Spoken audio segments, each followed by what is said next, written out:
So what is the big picture? Well, we have to look at the cycle of satisfaction. So how do we determine satisfaction? Well, there's a couple ways we can look at it. And let's look at it from the casual observer. Because the casual observer can be anybody, right? So we have some high leverage innovators that the casual observer would look at, right? So one thing that we're all exposed to is the news, right? So if we're looking at the news, we're going to hear a lot of companies spending a lot of money in certain areas. But is that spending actually accomplishing anything? Yes, you can throw money at a problem, and eventually you're going to bury the problem in money, so therefore you don't see the problem anymore, right? Well, that's one way to do it, but that's wasting a lot of money. But how you spend that money, especially when it comes to research and development, will help you be successful. So focus on the how. So what is the strategy? We have to align that. Is that alignment with where we want to go with our company? How do we develop our products? So are we looking to generate our ideas from the customer by actually asking the customer?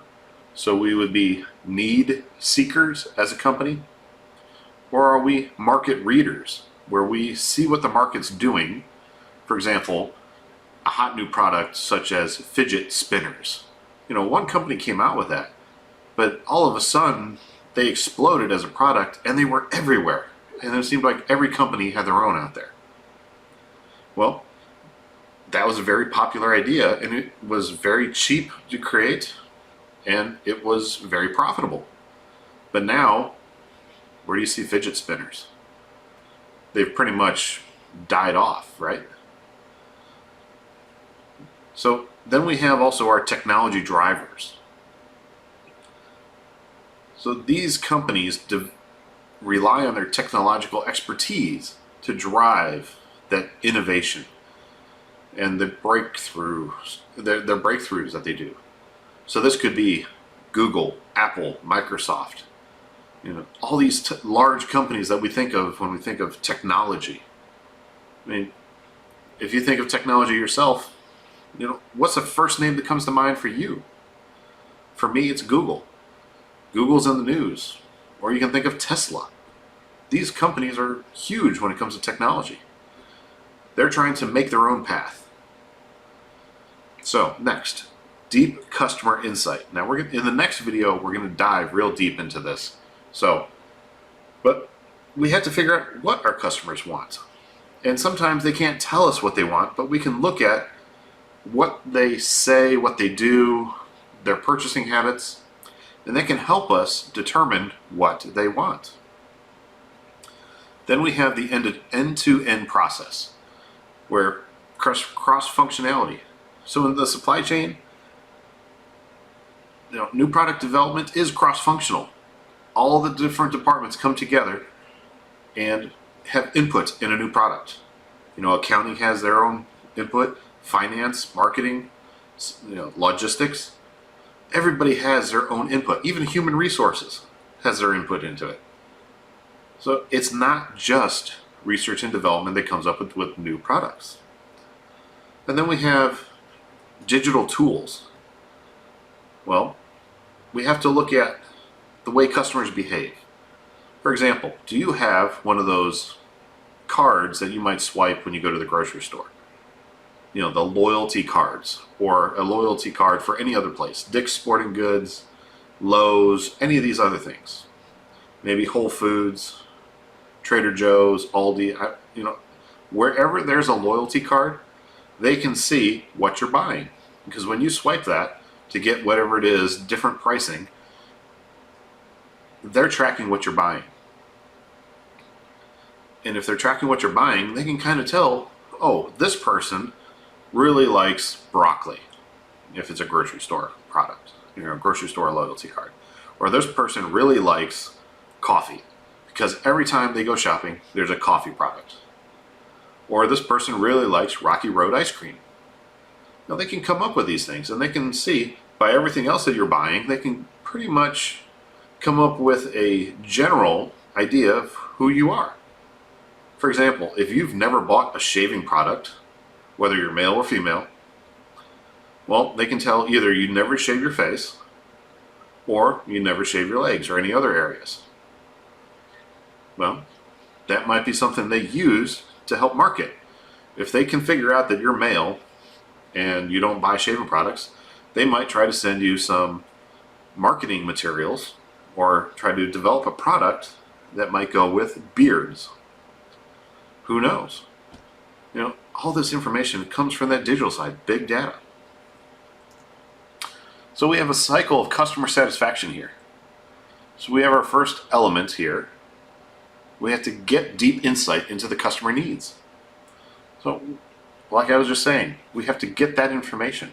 Because once we have that information, we can move on to that second element. Conceptualize and develop a product. For example, some of you might have MacBooks. Well, why did Apple create a laptop?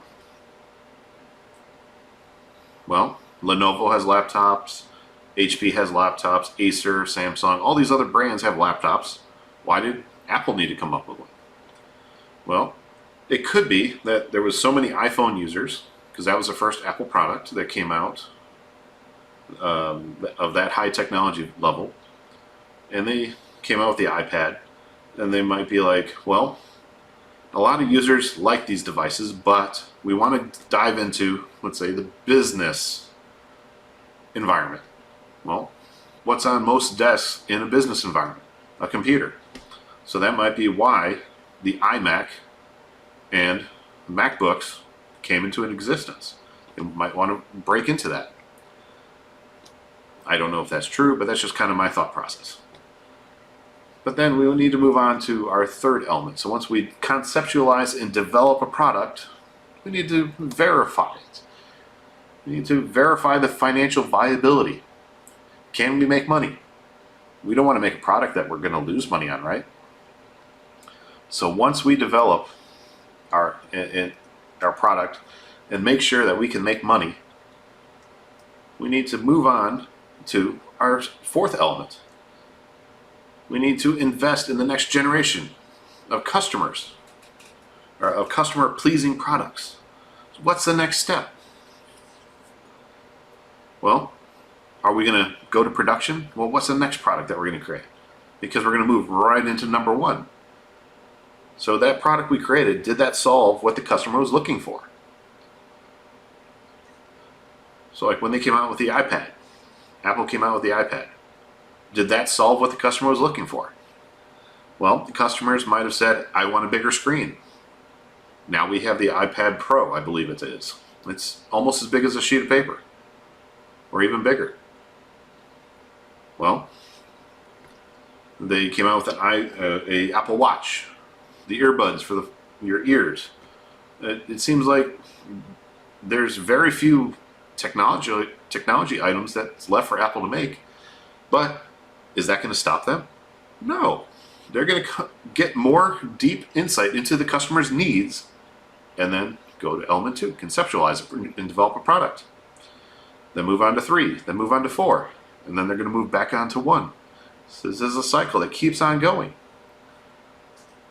So all of this is to say is first we have to understand our customer and what they need. Because if we can't identify what they need, well, we either have to do one of two things. We either close our doors as a business, or we have to generate that need. So if we can generate that need, that might help us get into all this. But that might be getting too far into a marketing class, and we're not into that. We're into supply chain here. But if you want to talk about that, set up some office hours with me and we'll sit down and discuss that. Otherwise, we do have some great professors here at the university that would love to talk to you about developing customer need and creating that for the customer. So next, we're going to go ahead and move on to that deep customer insight that I mentioned, because that is the heart of this. but that's going to take a whole different video, and I don't want to keep you here too long in this one. So join me on the next video.